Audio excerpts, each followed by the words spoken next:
Hola, ¿qué tal? En este video vamos a estar hablando acerca de un nuevo conjunto numérico que es el conjunto de los números complejos. Pero para poder llegar hasta ahí, vamos a ir haciendo un repasito por todos los conjuntos numéricos que ya conocemos. Y vamos a arrancar bien desde el principio, vamos a arrancar desde la primaria o desde el preescolar incluso, cuando aprendimos los números que nos sirven para contar, ¿sí? Conocíamos el 1, el 2, el 3, el 15. Con esos números aprendíamos también a hacer operaciones. Y aprendíamos que esos números son infinitos. Es decir, ¿quién no tuvo en la primaria cuando tenía que escribir los números y la maestra te ponía a escribir los números? ¿Quién no tuvo esa fantasía de ver a ver hasta dónde podías llegar y cuál era el último número que existía? Y con el tiempo fuimos descubriendo que esos números son infinitos. Entonces nosotros, si los ponemos sobre una recta, tenemos el 1, el 2, el 3, pero esos números son infinitos. Y este conjunto de números son los números naturales, ¿sí? El 1, el 2, el 15, son números naturales.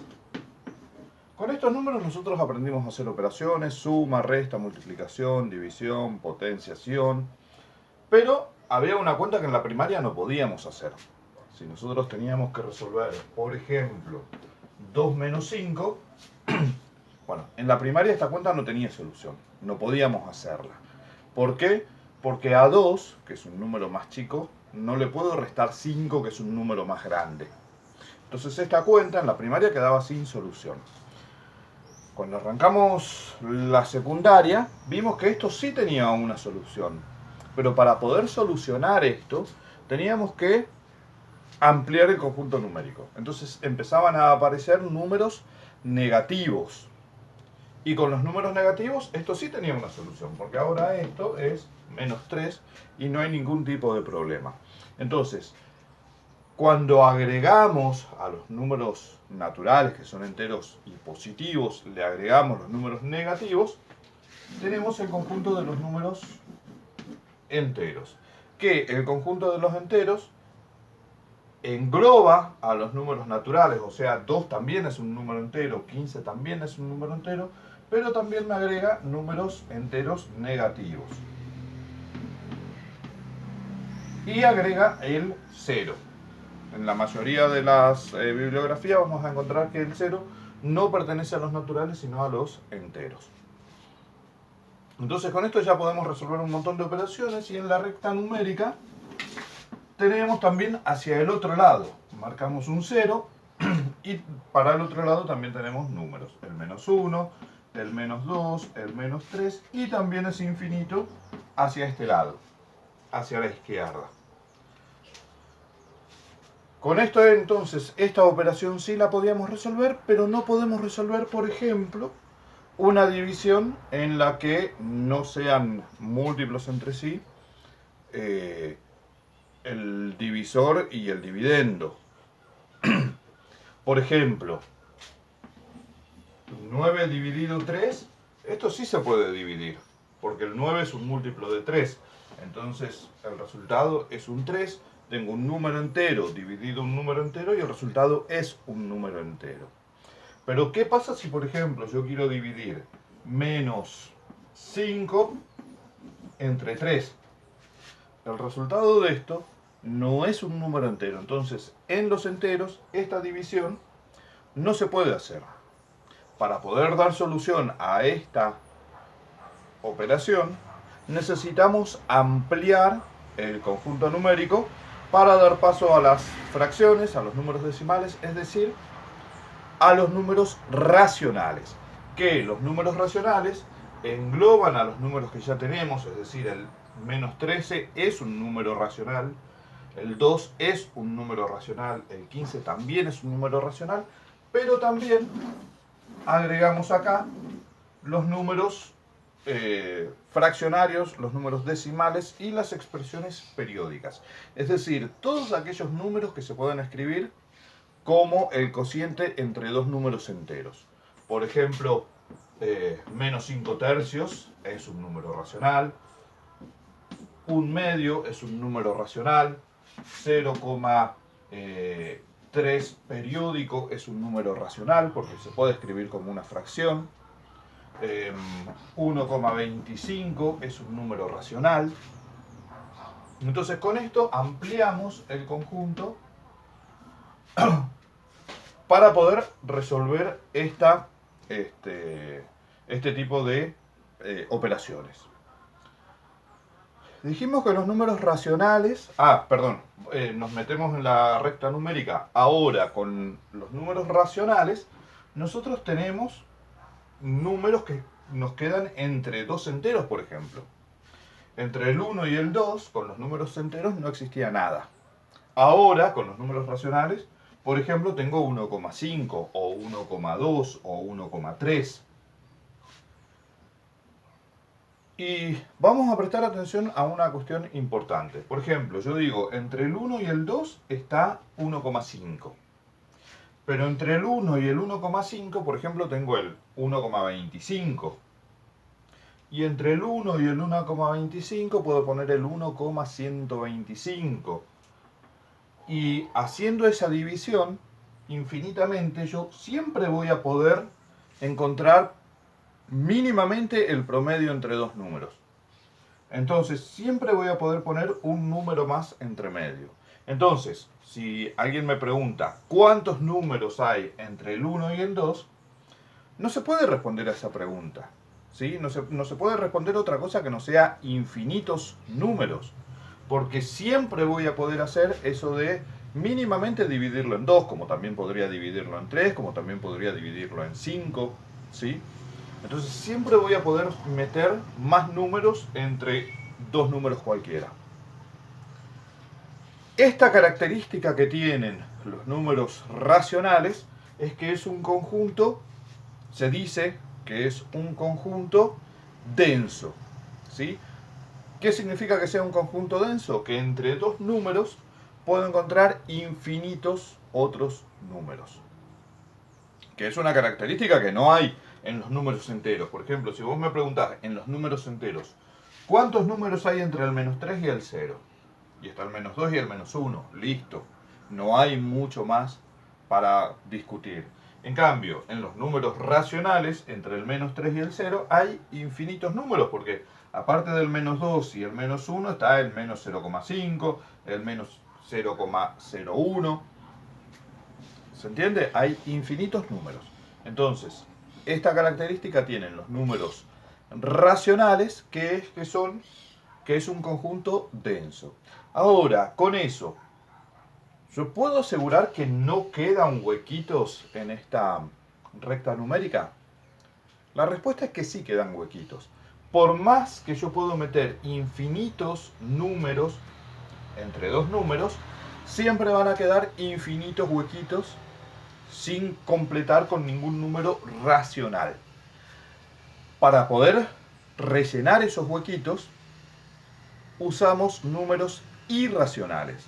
¿Sí? Los números irracionales, habíamos dicho, que son aquellos números que no podemos escribir como un cociente entre dos números enteros. Son números que tienen una expresión después de la coma, una expresión decimal infinita, pero no periódica, es decir, los números no se repiten. Generalmente esos números irracionales son raíces que no son exactas, raíz de 2, raíz de 3, menos raíz de 5, o números trascendentes, los que se llaman números trascendentes como phi, que es el número de oro, pi, la conocida relación entre el radio y la semicircunferencia, el número de Euler, o cualquier número que a nosotros se nos ocurra inventar poniendo infinitas cifras que no se repiten después de la coma, cosa que nadie se va a poner en su sano juicio a querer inventar. Estos números irracionales completan, junto a los números racionales, el conjunto de los números reales. Ahora sí, con los números reales se completa cada uno de los huequitos que tiene esta recta numérica. ¿sí? Ahora ya no queda ni un solo punto donde uno pueda decir, no, acá no hay número. Vos tocas cualquier punto, bueno, a ese punto le corresponde un número real, que puede ser o racional o irracional. Presten atención a esto. Hasta los números racionales, todos los conjuntos anteriores pertenecían a ese conjunto. O sea, un número natural es también un número racional. Un número entero es también un número racional. Pero los números irracionales no son racionales. Es decir, un 2 no es irracional. O sea, un número o es racional o es irracional. No puede ser las dos cosas. Ahora, sí es real. Un número 0,3 periódico es un número real. Menos raíz de 5 es un número real. 2 es un número real. Entonces, con los números reales tengo completa la recta numérica. Entonces, esta es una característica que tienen el conjunto de los números reales. Es un conjunto completo. Además, también es un conjunto denso. ¿Sí? Entre dos números reales hay infinitos números reales y aparte no queda ni un solo hueco sin completar. Entonces es un conjunto denso y es un conjunto completo. Y además es un conjunto ordenado. ¿Sí? ¿Qué significa que sea un conjunto ordenado? Bueno, yo vengo acá a la recta numérica y siempre voy a ordenar dos números dados. Dos números. Vamos a definir dos números A y B. Tengo tres posibilidades. O que A sea menor que B. Entonces, en la recta numérica A va a estar más hacia la derecha y B va a estar más hacia la izquierda. Perdón, del pizarrón sería izquierda y derecha. A estaría hacia la izquierda y B hacia la derecha. O A ser mayor que B, entonces B va a estar hacia este lado y A hacia aquel lado. O A ser igual a B. Esto podría ser una pavada porque 5 es igual a 5. Pero por ejemplo, si yo te doy el número 15 tercios y 5, a simple vista no se ve que 15 tercios es igual a 5, pero sí lo es. Porque si yo ubico 15 tercios en la recta numérica, 15 tercios va a estar ubicado más o menos por acá. Y si ubico el 5 en la recta numérica, y el 5 también está ubicado en el mismo lugar. Entonces esos dos números son iguales. Es un conjunto ordenado. Siempre puedo establecer una relación de mayor, menor o igual. ¿Por qué hago esta aclaración? Porque ahora nosotros vamos a seguir ampliando los conjuntos numéricos. Porque habíamos dicho, para pasar de acá a acá nosotros necesitábamos resolver una resta donde el sustraendo sea mayor que el minuendo. Para poder pasar de acá a acá teníamos que resolver una división donde el divisor que el dividendo no sea múltiplo del divisor. Y para resolver esto nosotros necesitábamos poder expresar un número que no se pueda expresar como un cociente entre dos enteros. Vamos a pensar otra operación que no se puede resolver en los números enteros. ¿Sí? Esto como una introducción al verdadero motivo de este video, que es hablar de los números complejos.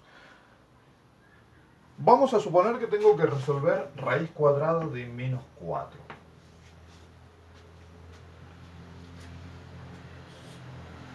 Uno piensa, bueno, la raíz de 4 es 2.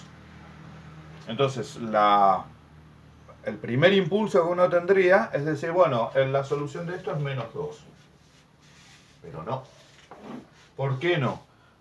Vamos a recordar la definición de potencia. De radicación. La raíz cuadrada de un número es otro número tal que elevándolo al cuadrado me dé como resultado el radicando. Entonces, si esto fuera cierto, cuando yo haga menos 2 al cuadrado debería estar obteniendo menos 4. Pero menos 2 al cuadrado es hacer menos 2 por menos 2. Y menos por menos es más. Y 2 por 2 es 4. Entonces, no puedo encontrar dos números, o digamos, encontrar un número que cuando lo multiplique por sí mismo me dé un número negativo. Entonces, esto no es cierto. Y no puedo encontrar un número tal que cuando lo multiplique por sí mismo me dé menos 4, entonces esta operación no tiene solución. Pero no tiene solución en los números reales, ¿sí? Nosotros ahora lo que vamos a hacer con los números complejos es encontrar una forma de poder resolver raíces de números negativos. Para poder hacer eso, lo que hacemos es encontrar, a ver, ¿qué número cuando lo eleve al cuadrado me va a dar como resultado un número negativo? Entonces, lo que se hizo es crear un número, que es el número i, llamado unidad imaginaria, que es el número tal que cuando lo elevo al cuadrado me da como resultado menos 1. Entonces, esto es una definición. El número i, la unidad imaginaria, es aquel número que cuando lo elevo al cuadrado me da como resultado un menos 1. Recordemos, en los números reales no existe ningún número tal que cuando lo eleve al cuadrado me dé como resultado un número negativo. Todo número real elevado a un exponente par me da como resultado un número positivo. Entonces, i es el número que se escapa de la regla. Ya no es un número real. Por eso es la unidad imaginaria, ¿sí? Alternativamente podríamos decir que i es la raíz cuadrada de menos 1. ¿Cómo resolveríamos esto? Entonces, raíz de menos 4. Ahora ya tengo una herramienta que me va a permitir resolver esto, encontrar una raíz para el menos 4, digamos.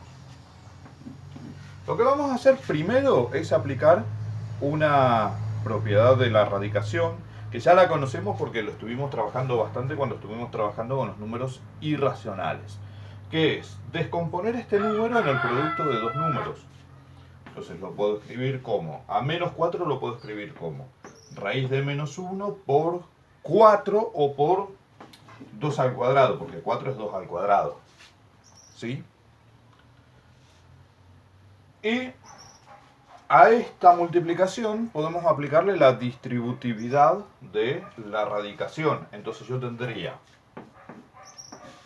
raíz cuadrada de menos 1 por raíz cuadrada de 2 al cuadrado. Ahora, raíz cuadrada de 2 al cuadrado, acá se puede ir la raíz con el cuadrado, ¿sí? Esto lo trabajamos bastante con los números irracionales para extraer factores del radical. Entonces ya sabemos que esto lo podemos hacer. Entonces, el 2 se sale de la raíz y después tengo la raíz cuadrada de menos 1, que por definición es la unidad imaginaria. Entonces, esta sería la solución para raíz de menos 4. Con esto estamos entrando a un nuevo universo, a un nuevo conjunto numérico, el conjunto de los números imaginarios. En el próximo video vamos a seguir explorando un poquito qué son los números imaginarios, qué son los números imaginarios puros, qué son los números complejos reales. Vamos a explorar un poco mejor todo el universo, todo el conjunto numérico de los números complejos y aparte su representación gráfica.